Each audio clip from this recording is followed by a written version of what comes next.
Losing sucks, and I hate it as much as anybody else, but even on the worst days, there's a path back to something positive. Sure, you can say Michigan State's been trash, Harbor's not the QB you'd hoped for, and that the defense might be overrated. Or you can flip your mindset and say the Big Ten West title and bowl season are still well within reach, and even though losing pissed me off, it meant nothing in terms of how far the team can go this season. Nebraska's been riding an emotional high for about a month now, and a series of unfortunate events in East Lansing ended that party early. But with 3 winnable games left on the schedule, this loss might be what the team needed to lock back in and finish on a winning streak. So today, we'll talk about the Big Ten West, my takeaways from this week's game, and why I think losing to Michigan State means Nebraska gets to at least 7 wins. But what's up, guys? I'm Connor Hayden, and this is Corn Crazed. If you're a fan of Nebraska or the Big Ten, hit the subscribe button to help us get to 20,000. And if you're tired of Big Ten refs, hit the like button and help us get to 1,000. But now, let's get into it. He's hit and he's taking a shot downfield, wide open end zone, caught, touchdown.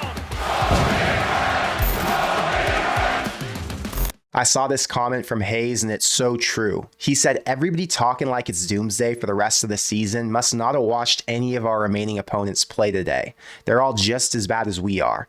So let's talk about them. And we're going to start with Maryland, who hosted Penn State and got obliterated 51-15 to extend their losing streak to 4 games. Their running backs had 8 carries for -2 yards, and their defense allowed Rhule, who's been one of the worst quarterbacks in the country when he plays on the road, to throw for 240 yards and 4 touchdowns. They turned it over 3 times on offense, and even though they were only a touchdown underdog, it took a touchdown on Penn State's backups to keep the final score within 40. I know Penn State's good, but back-to-back losses to Illinois and Northwestern before that confirm that they're trending down at the worst possible time if they still want to make it to a bowl game. Wisconsin, who a lot of us thought would win the West, just lost to an Indiana team that's been as bad as Purdue and Michigan State this year. They're super banged up just like Nebraska is, but losing 3 of the last 4 while averaging less than 14 points a game is a great reason to believe Nebraska can finally beat them in Madison. And last is Iowa, who's one of only 17 teams in America with a worse offense than Nebraska. Northwestern had the game tied 7-7 with only 15 seconds left, but a 52-yard field goal put them away and gave Iowa their 7th win of the season. Hayes is right. These last 3 that before the season we thought were going to be really good teams ended up being mediocre at best. And I'd argue that even though Matt Rhule's in his first year, he's a better coach than all 3 he'll face this month. But at this point, it's not about being the better team. It's about being the team that makes less mistakes and plays faster and harder than the guys they line up against. Just ask Michigan State. And that brings us to this comment from John that says, bowl or bust. We are not good enough to make the Big Ten championship. I'll be happy if we go bowling. Hey, I'll be happy if we go bowling too, but to me, that's inevitable. I want more. I think this team wants more, and I know Matt Rhule still believes they can win the West. Look at the standings. What changed from Friday to today? Iowa's alone in first place, and there's a decent chance they win their next 2 against Rutgers and Illinois, but that won't matter because if Nebraska beats Maryland and Wisconsin, they'll need a win in Lincoln to get to Indy. Minnesota and Wisconsin are both tied with Nebraska for second, but Minnesota's still got to play Ohio State, and to end the year, they play each other. What's crazy is Maryland could win this week, and if Iowa loses to either 6-3 Rutgers or 4-5 Illinois, Nebraska would still control their own destiny with 2 wins to end the season. That's obviously the least likely path to Indy, but the fact that nobody's pulled away yet should give you confidence that anything's still possible. Now let's talk worst case scenario. The scenario where the offense keeps struggling, the QB keeps turning it over, and the team finishes 1-2. That would mean Nebraska goes 6-6. They play in either New York, Detroit, or Phoenix for the bowl game, and Rhule does just enough in year 1 to help land a couple more pieces to help turn a corner in 2024. Now, what's the most likely win if they were only to win 1? Well, I've gone back and forth with this because all three of these teams are pretty bad and Nebraska can beat any of them, but I'm going to rank them anyway. I think the least likely win is Wisconsin. One, because they're going to be at home where they haven't lost to Nebraska since 1973. And two, because their strength is on offense and in the pass game specifically, which matches up perfectly with a Nebraska defense that doesn't defend that well.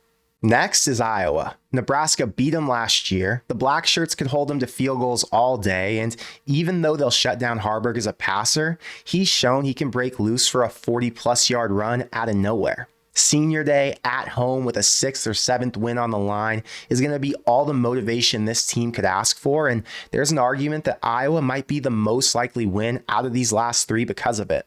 But it's hard to top Maryland. They're on the road again, fighting for bowl eligibility, and their defense gave up 27 and 33 to Illinois and Northwestern, who are as bad or worse on offense than Nebraska is. It's in Lincoln, and it's a prime spot to bounce back, so I'm going to take this one as my most likely win if there was only one left on the schedule. I do my best to put content out at least 4 times a week, and helping me do that is our sponsor, CarrickerChronicles.com, where you can find tons of videos from Adam Carricker, where he covers Nebraska and the Big Ten. Plus, you'll find links to videos from me, Corn Nation, Rob Zaska, and others. Adam's come on our channel multiple times to do interviews, and I linked his site in the description box below. So if you enjoy his takes and want to hear more from him, make sure to check out the site and let me know what you think of some of his reactions. In my post-game live stream, I said I wasn't going to use the excuse that the refs blew that game and that if they would have made the right calls, Nebraska probably would have won that one. And I still think it's a bad excuse since they should have won by at least 7 regardless, and there were missed calls on Nebraska too. But there were 4 errors that were so bad, it makes you wonder why the Big Ten, who's raking in so much money, can't train or hire better refs. First was the face mask on Harburg that happened right in front of the center judge when his head got turned around from the grab, but there was no call, even though it was pretty easy to spot that the defender's hand was on his face. Next was the TD catch to give Michigan State a 10-point lead. His arm was under his body and not under the ball. It so clearly hit the ground, but even after a review, they said the play stood. Then there was an egregious PI on Malachi Coleman in the red zone, and it looked like the safety intentionally got there early because he knew the corner got beat. But even though there was a back judge watching, there was still no call. And last was the first down catch by Malachi Coleman at the end of the game. Maybe he was short by an inch, but because it was so close, it's the umpire's responsibility to stop the game, check the replay, and make sure that in a 3-point situation with so much on the line that they get that call right. It'd be one thing if there were 2 examples, but there were at least 5 missed or bad calls to determine the outcome on Saturday, and if any of us were that bad at our jobs, we wouldn't get to come back to work the next week. So why do they? If there's a ref watching right now, he's probably asking the same question about Heinrich Harburg. Why does a Power 5 QB get to miss on so many throws, take as many sacks as he did, and still get to keep his job for the next week? I know the O-line isn't great, but there were wide open crossing and shallow routes multiple times that the QB just didn't see, and because he held onto it too long, he took sacks on plays that should have been throwaways or at least 5-yard completions. And some people ask why there's no QB change, but I'm surprised Nebraska fans are even considering that. Jeff Sims fumbled in his first series back, which confirmed he's even more of a liability than Harburg's been. Purdy's only played a few snaps this year, and trying to get him in sync with the rest of the offense just wouldn't make sense at this point in the season. There aren't other options right now. You roll with what's worked and you hope that the defense that's been the strength can find a way to take it away more to even out that turnover margin, because even if Nebraska loses the turnover battle, they can still win any of these games with a strong enough performance on D. I've got 2 final thoughts from Saturday before I forget about it and move on to this week. First, the positive is that the running backs looked as good as they have all year, and that means something since they did it against one of the better defenses on this schedule. I always hear about how small and inexperienced Emmett Johnson is, but he ran downhill, full speed, every time he got the ball, and Josh Fleeks looked explosive on his 4 carries too. If you take away the 4 runs that were stopped before the bat got to the line of scrimmage, the running backs averaged over 5 yards a carry on a Michigan State run D that ranks in the top 40 nationally. Nebraska fans asked for more out of the running backs, and I think they delivered. And second, the bad, was that Rhule put Billy Kemp back to return punts and sent a full rush to try and block him every time Michigan State kicked it. I saw a comment saying that having Kemp back there, knowing he wasn't going to return it, was hurting the special teams, and that doesn't fit the attack mentality of this team. It was a defensive play to prevent turnovers and wasn't in line with what Rhule preaches or believes in. I agree with that comment, although I do see where Rhule's head was at since turnovers have been costing his team games. But hopefully now that he's talked so positively about Ethan Nation and he said that he apologized to him for not giving him more chances to be back there, he now has a guy who can return punts if Billy Kemp isn't ready to go. I'm sure when you first saw the title of this video, you thought, what the hell is Connor talking about? But I'm not the only one who believes that this loss could lead to Nebraska winning out.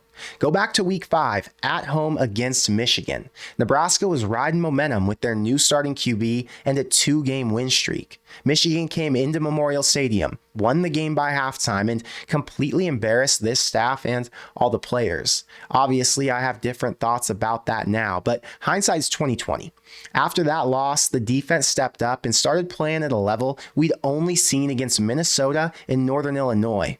The offense that hadn't proven anything against a Power 5 team scored 20, 17, and 24 in Big Ten games against teams they had lost to the season before. There was an energy shift. There was a belief in the locker room that they were meant for more than what their record showed. The Michigan loss was terrible. It pissed us all off, but it was so clear that losing that game the way they did was the reason this team dug deeper and took such a major step towards what they're going to look like in the years to come. When you look at high-level performers and what makes them great, one of the first things you'll notice is that they never get comfortable. Urban Meyer and Nick Saban are great examples. They win a national championship, but in spring practice just a couple months later, they're yelling at the top of their lungs, about to have a full-on meltdown because a second-string tight end dropped a ball that hit him in the hands. If those coaches let their players get comfortable, there's a chance they come out against an 8-win Kentucky team and give away the win because they just expected to win the game since they were the better team. In East Lansing, Nebraska looked too comfortable. They looked like a team that expected to win, but wasn't there to fight for it. That if we die mentality was forgotten because it was just Michigan State. It's one thing to lose to a team like Michigan. It's another thing to lose to a team that you're supposed to beat. This loss was a wake-up call. This loss was a reminder that Nebraska still sucks until they beat a real team. They still suck until they can overcome multiple turnovers, and they still suck until they can stop giving games away. Being comfortable is why my friend's girlfriend broke up with him since he lost his drive and gained way too much weight. Being comfortable is why people don't take risks to live more exciting lives, and being comfortable is why coaches like Kirk Ferentz are okay with only winning 9 games every year, even though he has a playoff caliber defense.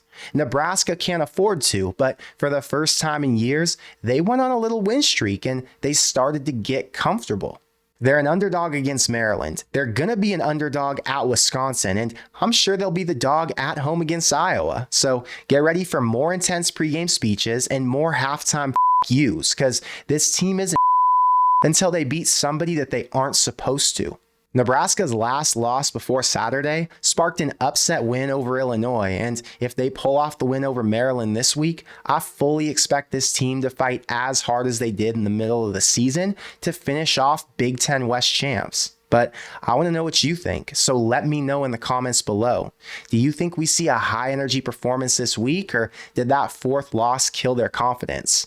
What do you think the easiest win left on this schedule is? And are you a believer that Harburg can still get this team to 7 wins, or is not having a strong passer going to be too much to overcome? I know he's got his flaws, but there's upside too. And with a defense that can hold teams to field goals, I know they can win all 3 of these in November. But that's all I've got for today. So until next time, thank you for being here, and I'll see you in the next one. Go Big Red.